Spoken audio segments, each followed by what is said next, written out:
I enjoy basketball during the finals and the playoffs. I might catch a few games prior to the playoffs and finals, but that's where, you see outstanding play during the playoffs and the finals.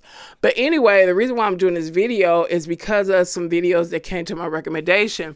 Because I can't even tell you how these videos came to my recommendation because I don't look at sports like that.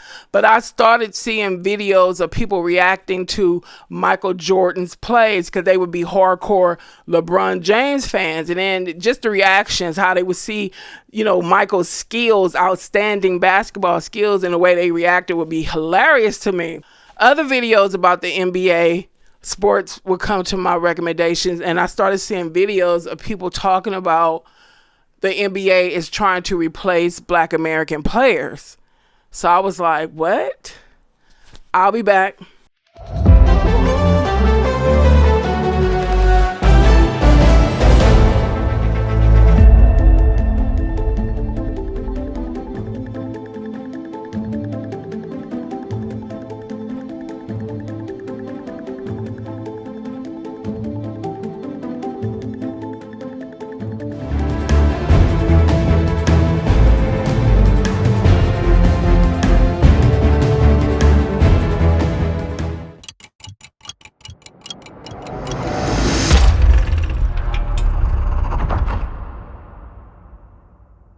Hey everyone, let's jump into this topic right quick, right fast. Okay, so as I said, this topic came to my attention because of the videos I was watching.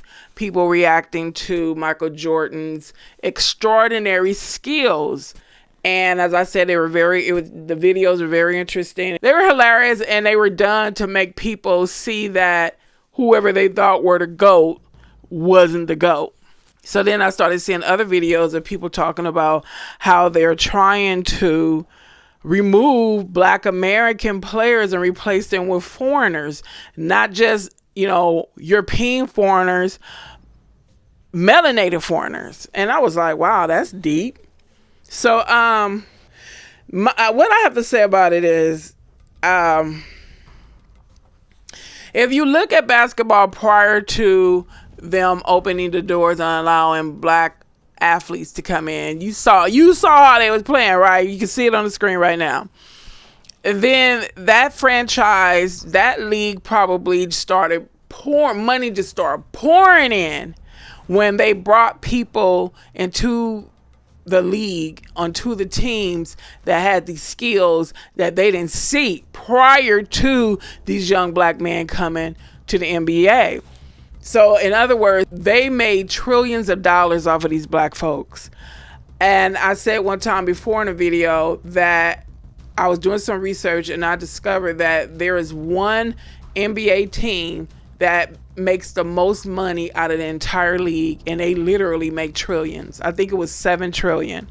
So if you combine all of the teams in the entire league and how much they make a year, you see when they announce that a player has signed a contract for 50 million or 100 million, some people lose their mind. Do you know that's chicken scratch compared to how much the league makes? I'm like, why are y'all tripping off that? Do you know how much the people that own the plantation is making? What I enjoy about hearing this is not because of what they're doing to my brothers. I'm tired of you making these people rich and not building your own infrastructure. You guys have the skills, the talent, the knowledge, and the money to build your own infrastructure. So they're trying to close the door on you. I say walk through that mofo. Walk through that door and say, I'm out. And go do your own thing. And stop making these racist bastards rich. Y'all flip your mind over the little chicken scratch they throw at you. And then go around bragging about how much you make. You paying for you're earning that.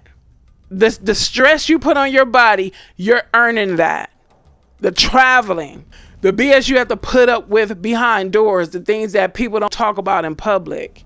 These players got some horrific stories to tell about how they're treated. So, I want to briefly share this article I found as I was doing a little research on the topic. And it's titled, How Black Basketball Players in the 70s Paved the Way for the All-Stars Today. The white-controlled business of professional basketball, much like the nation at large, had a reckon with rising black demands for not just equality of opportunity, but also equality of results. The supposed decline of professional basketball became a metaphor for the first decades of racial integration in America.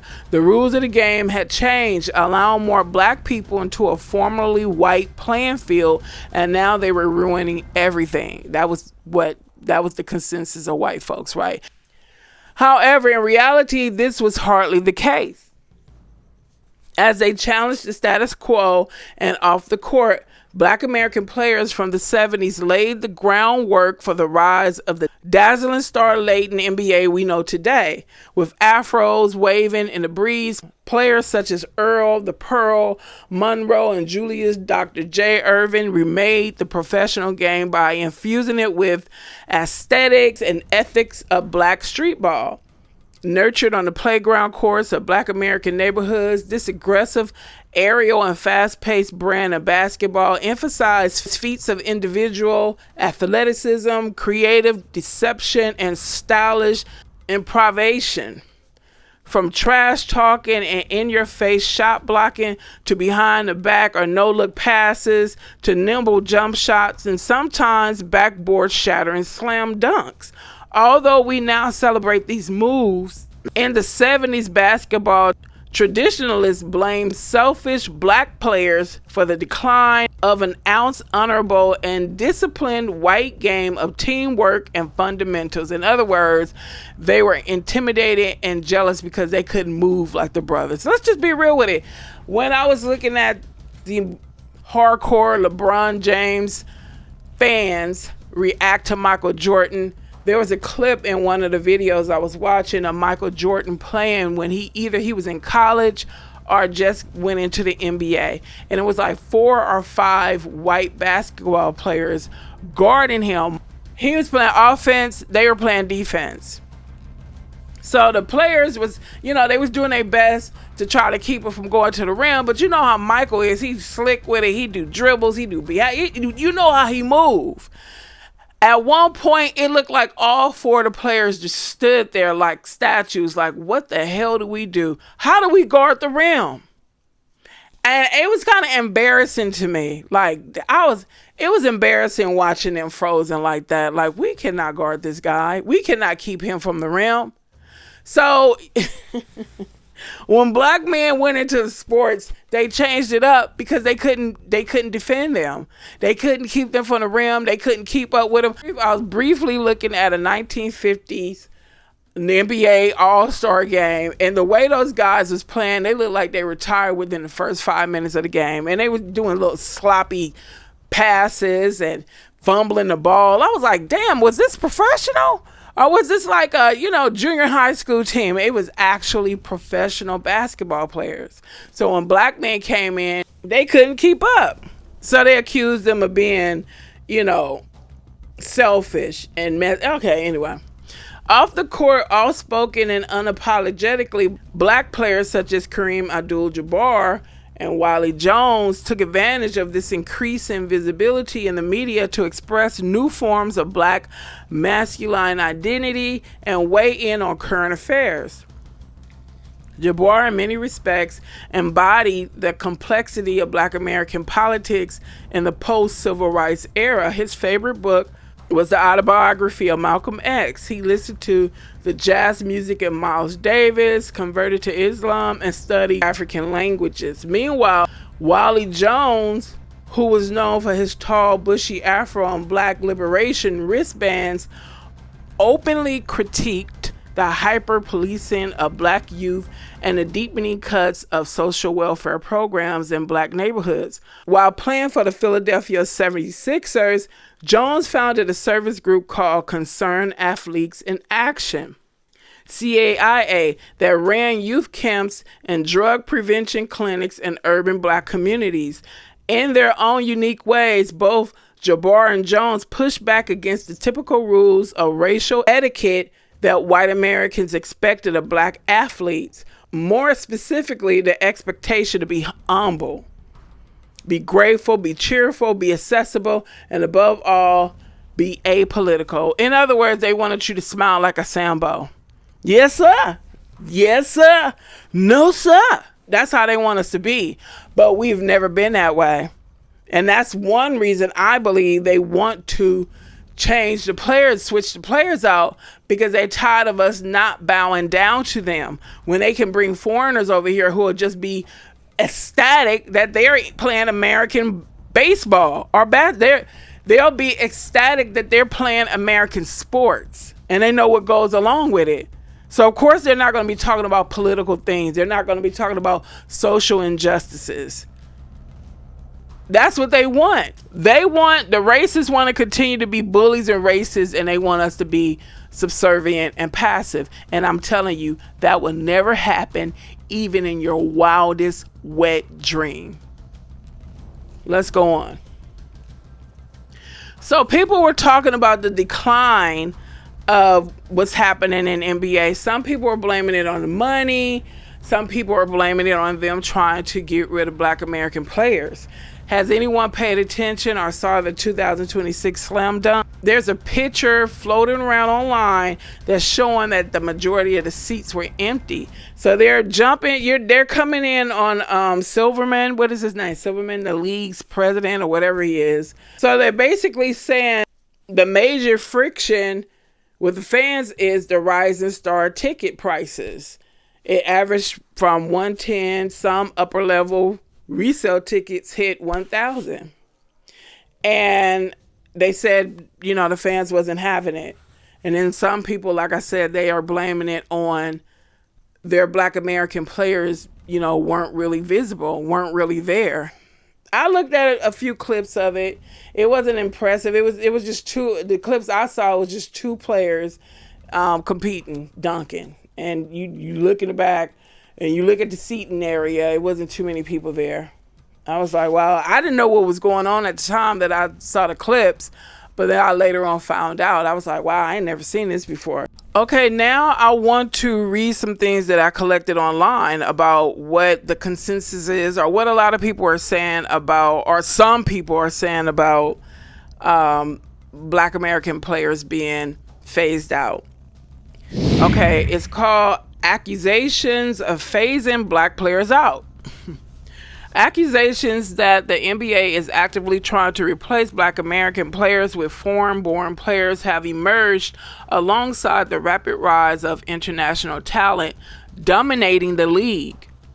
This discourse often centers on the fact that for the past 7 seasons through 24 to 25, the NBA MVP award has gone to international players. The core accusations and debate. Whitening the sport. Some commentators, such as those cited in recent sports discussions, have argued that the NBA's globalization efforts are a deliberate attempt to whitening the sport because white European superstars are viewed as more marketable to corporate interests than the league's historically dominant black American athletes. Stereotyping fundamental play. Critics of the trend have pointed out that international players are frequently described with adjectives like fundamentally sound or coachable, which can be used to indirectly devalue the skill set of American-born, particularly black players, framing the shift as a move away from athleticism towards skill. Financial motivation. Critics argue that the NBA, looking to expand its brand in Europe and Asia, finds more value in promoting white European or diverse international star to broaden its audience. Record international presence. The 2025-26 season opened with a record of 135 international players from 43 countries. Foreign-born percentage. During the 2024-25 season, roughly 23% of NBA players were foreign-born. MVP dominance. No American player has won the MVP award in the past 10 years, with winners including, they have a lot of foreign names, and I'm not even going to attempt to read them. One is Shai Gilgeous Alexander. Despite the rise in international players, the NBA remains overwhelmingly black. Research indicates that black players make up roughly 78.3% of the league. Diversity in foreign players. It is crucial to note that many international players, particularly from France and Canada, are of African descent, meaning the foreign influx is not exclusively white, but they're not exclusively Black American. But see, what they don't realize is there's still a difference. Even if you're a melanated immigrant, the mindset is still different, as you can see. And then when you come from other countries, they know that when you come from another country, you're going to be slow to speak on things you see in this country that you know isn't right. And they're tired of us pointing out the wrongs in their face. So that's another reason why they want to go to foreigners, because foreigners ain't going to say nothing. They ain't going to say nothing in public. That counter argument is studies have noted that the rise of international players has not caused a net loss of jobs for Americans, but rather has increased the league's global popularity and revenue, leading to significantly higher salaries for all players. Proponents argue that the NBA is simply following the trajectory of a globalized sport where the best talent is sourced from around the world, rather than a specific racial or nationalist agenda. My thing is, you have plenty of talented people in this country, not just Black Americans. So why do you need to go out to another country? Why do you need to go to other countries when you have talent here? Okay. My question to you, Black American men, I'm not talking about Black American women right now, I'm talking about you. These women who cling on to you because you're successful, famous, and rich, these other women, are they going to still cling on to you if you guys get systematically pushed out of sports in general? Are they still going to cling to you? Have you ever saw another woman run and chase after you guys when you weren't rich? And then don't say, well, yeah, when I was in college, I was broke. They saw the potential. They saw the potential in you. So my thing is, if you do get systematically pushed out, will they come and speak out for you? You got some Black American women with like, hey, you know, that's what, when y'all got rich and famous, that's what y'all wanted. And then some Black American men could be like, well, yeah, I wanted to be with you, but you know, when I was struggling and famous, when I wasn't rich and famous, you didn't want to be with me. Becky was cool being with me when I couldn't rub two $1 bills together. That's what I heard from this. I was listening to this video on this man who, I don't know if he's a motivational speaker or ex-professional sports player, but the question was asked, and I said it in one of my videos before. The host asked him, how do Black women feel about their sons getting with other women?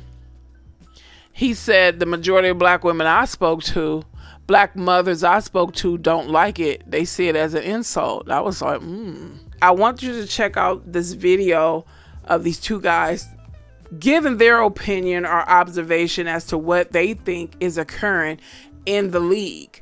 Check it out. So we feel as if the NBA are trying to phase out the Black NBA players. Yes. There's a lesser chance that we will ever see another LeBron, another Kobe Bryant, another Michael Jordan, and ultimately another Shaquille O'Neal. There's many reasons for this, which we will get into. The number one reason that I want to say is that they're trying to stop a Black player from getting as big as Michael Jordan, owning a team, and then also becoming influential within America. Absolutely. Is the NBA trying to erase the Black American player? Absolutely. There's a few things that is going on. Right now, they're trying to push the foreign player and the European player. They're trying to create a Messi or a Ronaldo of the NBA. Secondly, on a political scale, the Black American player at times can be too much of an issue. So when you see a Kyrie Irving or a Jaylen Brown, how outspoken they are. They don't constantly want to deal with, all right, we got to constantly tell these guys not to say this, not to do that. What they want to do is take the genetics of the Black American player when they deal with these white women. And they say, all right, now we have these biracial hybrids where they have the genetics of these athletes, but now they're going through our boule system where now they're not connected to the Black American experience, but we have them as entertainers and we can use them as pawns to influence the people that's watching. Now, I do want to say that Kobe's father was in the NBA. Steph Curry's father was in the NBA. Klay Thompson's father was in the NBA. So I don't want to start bringing up, the term of like a Nepo baby in the NBA is bad, because chances are a lot of times if your father played in the NBA, you will have some. But what we do have now is that the NBA is starting to become a sport that is starting to go into the upper middle class range of income and of upbringing. Before, you had people like Sebastian Telfair who could come straight out of Coney Island. You had people like Derrick Rose who would come from the streets of Chicago. You had Dwayne Wade coming from the streets of Chicago. You had Michael Jordan. You had, obviously, LeBron James coming from Ohio. Yes.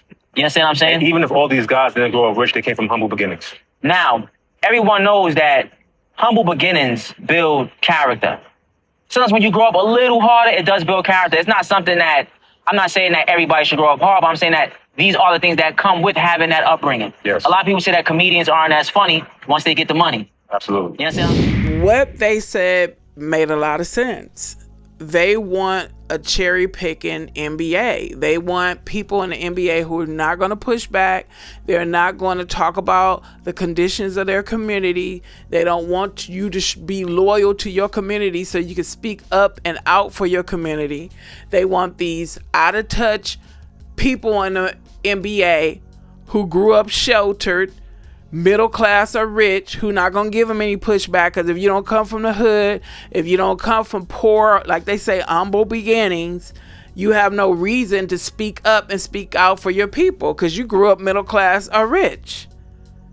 They don't want to hear your problems. They don't want you talking about your problems. They don't want you talking about your people. They don't want you to have a heart for your people so you can talk about your people. They want you to just shut up and play ball. What they don't realize is that most of us have a passion and a love for our people, and you're not going to shut us up. And as long as we continue to see this unfairness, we're going to speak on it. And then you have these idiots who come in and be like, well, I wish I had your problems. You're rich. But that doesn't take away their heart. They're rich, but their community isn't rich. And you have quite a few rich Black Americans, but it's not the whole lot of us. Like, you have white Americans who are wealthy, and then they control the majority of the wealth. Even poor white Americans have more resources and things available to them than poor Black Americans, which I believe is true. So now I want you to hear what Nino Brown says. And then after him, I'm going to read this article, and I want you to hear what Durant is saying about I just want you to hear what Kevin Durant says, and then I'm going to follow up with Stephen A. Smith. So check it out. Breaking news. The NBA is replacing Black players with foreigners. Have y'all been paying attention to the top NBA players in the league right now? Outside of LeBron James and Anthony Edwards, all the stars are foreigners. Nobody is from the U.S.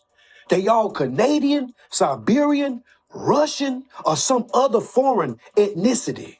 When LeBron retires, the league will be at 92% foreigners. Giannis Antetokounmpo, he from Greece. Jokic, he from Serbia. Luka, he from Slovenia, whatever it's called. Joel Embiid, he from France. SGA, he from Canada, and he the league MVP. Victor Wembanyama, he from France. These players are the all-stars of the league right now, and not one of them are from the U.S. And the NBA is slick.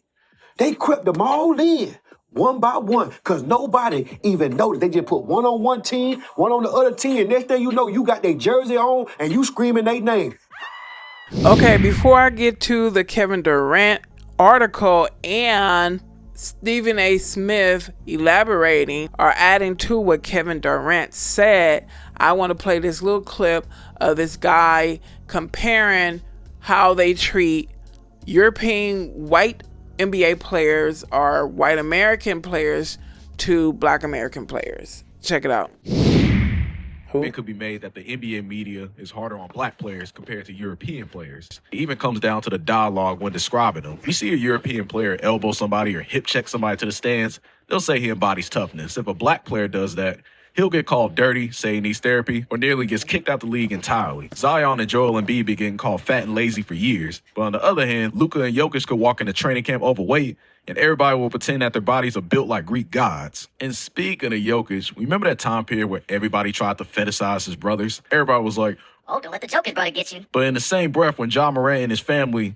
allegedly caused trouble in that Pacers game, everybody gave him the benefit of the doubt and called him and his family thugs. One of Nikola Jokic's brothers got arrested for choking out a woman a couple of years ago, but I'm pretty sure the media didn't tell you that. And I can say I agree. I just found out about this NBA player named Lambeer.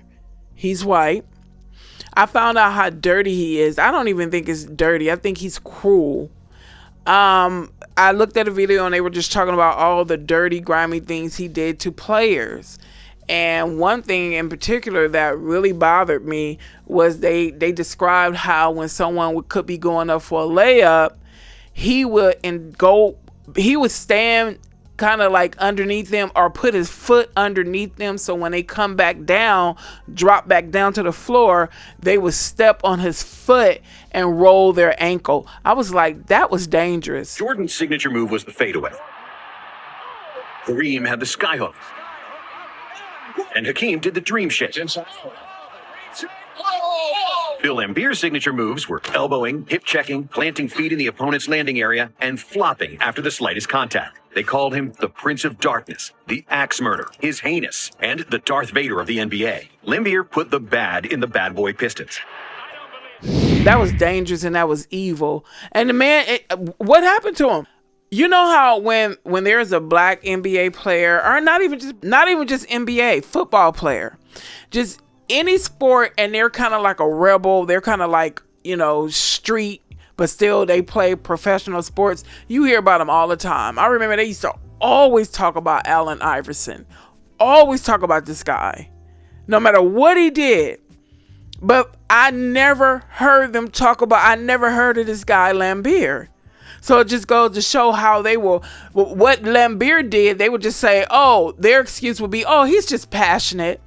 He I don't think he's trying to be intentionally harm people. He's just a passionate player. But if it's a black guy, he would be called all kind of thugs, I don't even know why he's still playing a sport. Why is he still in the league? They will find ways to fire him and probably sue him at the same time. The disparities are great and they're obvious, but someone is always going to make an excuse. They're always going to make an excuse for the white guy, and then they're going to condemn the black guy. Now I'm going to read Kevin Durant's article, and then I'm going to follow up with Stephen A. Smith's video. So check this out. Don't tell Kevin Durant that the rest of the world is catching up to the United States in basketball. The NBA superstar made some interesting comments about how the rest of the world stacks up against the U.S. in the sport, and race potentially playing a factor in people's perception while talking to ESPN. Durant's comments came in a story that said that the Houston Rockets star planned to play in the 2028 Olympics in Los Angeles.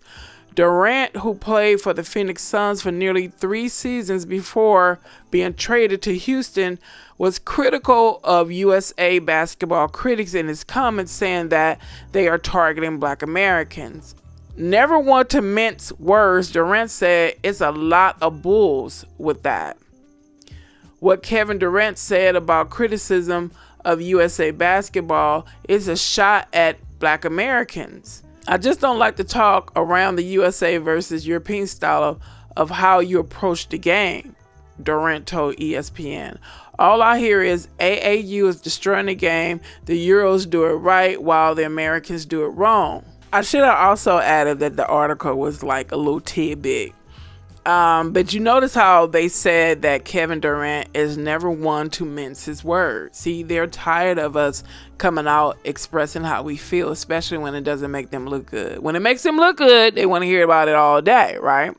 So now let me play a little bit of Stephen A. Smith's video with him agreeing with Kevin Durant and adding a little more details to it. Check it out. He wrote a very, very interesting article about Kevin Durant, and he was talking about some stuff going on with Kevin Durant as it pertains to his belief regarding critics of USA basketball. And he basically accused folks of attacking and targeting, rather, black Americans. He said, quote, "I just don't like the talk around the USA versus European style of how you approach the game," Durant told ESPN. "All I hear is AAU is destroying the game. The Euros do it right, while the Americans do it wrong. It's a lot of bullshit with that. I can read between the lines on that. It's a shot at black Americans. We're controlling the sport. They're tired of us controlling the sport. France is coming for you. Really? We smacked them boys." End quote. Ladies and gentlemen, I'm here to tell you I'm 10 toes down on this with Kevin Durant. He's 1,000% right. And we can sit up there and we can talk about it any way we want to. But what we're not going to do is we're not going to run from the subject matter. Kevin Durant is absolutely right. Now, you might not hear a lot of people, whether they agree with me or disagree with me. I'm not about to be accusatory or anything like that because it's not a negative. But there aren't an abundance of African Americans hosting radio shows or being on national television like me. So I consider it a personal responsibility of mine, if I agree with Kevin Durant, to speak up and to show the level of courage he clearly showed, because he's absolutely right. You can slice it any way you want to. He's absolutely right. There are an abundance of people who want to give you this impression. You understand that the Euros are coming, and I get that part. But if you think for 1 second it doesn't involve a hesitancy to support the black athlete, or it doesn't involve a tendency to point the finger at the black athlete, make no mistake about it. That's exactly what Kevin Durant was alluding to, and he's absolutely positively right. I'm going to take you on an historical path so we can sit up there and think about it from this standpoint, okay? Let's look at a couple of things here. Let's go back in time as it pertains to the Dream Team for the 1992 Olympics, all right? And the Olympic participation of NBA players. Race at that time, when it was being negotiated to involve NBA players, race was mentioned during the collective bargaining negotiations. I know, because I know many people, because I've been covering the collective bargaining negotiations over the last 30 years, and make no mistake about it, it played a role. It was a factor. Race has always been an important factor in the selling of a predominantly black product to white America. And even though it's at 57% now and dwindling, I'm talking about the white populace in the United States of America. Once upon a time, it was at 85%. And even though it's dwindled from that point in time, in about 1992, I'm speculating here because I don't have the number in front of me, but one would easily surmise that the white population in the United States of America was hovering around anywhere from 77 to 80%. So if you wanted to be successful, if you wanted to have mass appeal, if it's important even now in this day and age in the year 2026 to have it, imagine how important it was in the year 1992. We didn't have an abundance of migrants and immigrants in this country. Even though there was an Hispanic population in the United States of America, it was nowhere near to what it is today. So the white populace was larger. It was more conspicuous. And it was even that much more pivotal if indeed you wanted mass appeal. NBA players knew that. The NBA product knew that. The National Basketball Association knew it. And it went from there. And then I'm just thinking about along those lines. And I had a source text me this, reminding me that the championship with Larry Bird and Magic Johnson, okay, when they first came into the league, the championship was on tape delay. When Magic Johnson dropped 42 and 15 playing center because Kareem Abdul-Jabbar couldn't go into Game 6 against Caldwell Jones and Darryl Dawkins and Julius Erving and those boys. You were talking about a finals that was on tape delay. Franchise values had declined and they were struggling. There was a perceived imagery involving drugs, cocaine, etc., and that it was a predominantly black league. And the objective was, how do you unify? How do you engage in promoting mass appeal? Solution began first with the drug policy, because Commissioner David Stern had to address that. That was followed by partnerships, investments in the partnerships by ownership. Magic Johnson and Larry Bird led the transformation. That's why one could easily argue they're more responsible for the success of the NBA than Michael Jordan. Because even though Michael Jordan certainly did an immense amount of things in promoting the game and provoking international and global appeal, it had to start somewhere. Michael Jordan could not have done what he did if it was not for Magic Johnson and Larry Bird. If you remember, as I'm listening to Smith's video again, as I'm editing it, I am trying to grasp a little bit. Okay, we got the part where he was agreeing with Kevin Durant, but I was trying to follow him as he went deeper into his elaboration, and I'm gathering that he is saying that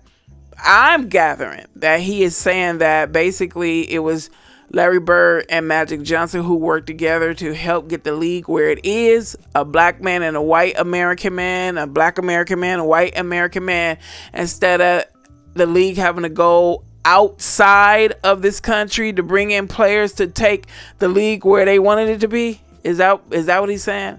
I do realize that Smith is an acquired taste, that he normally says things that rub people the completely wrong way. But when I stumbled across this video as I was doing research for this video, I like the things he was saying, piggybacking off of what KD said. So that was the reason why I used his video, or that's the reason why I included his video in this video.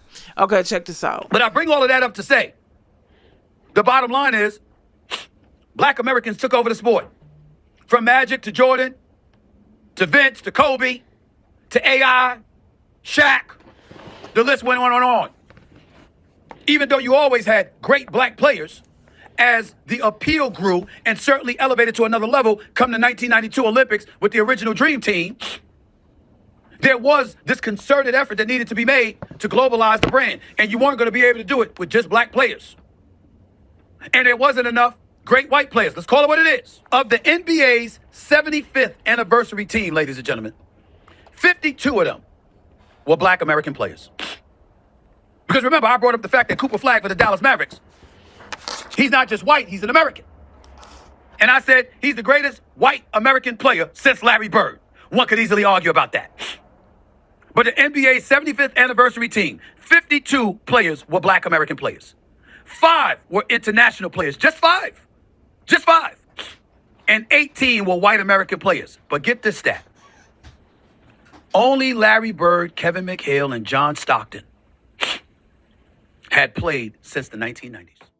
Well, there you go, folks. I was talking to somebody about this before I started working on the video, and they were just like, that's absolutely ludicrous. I said it is.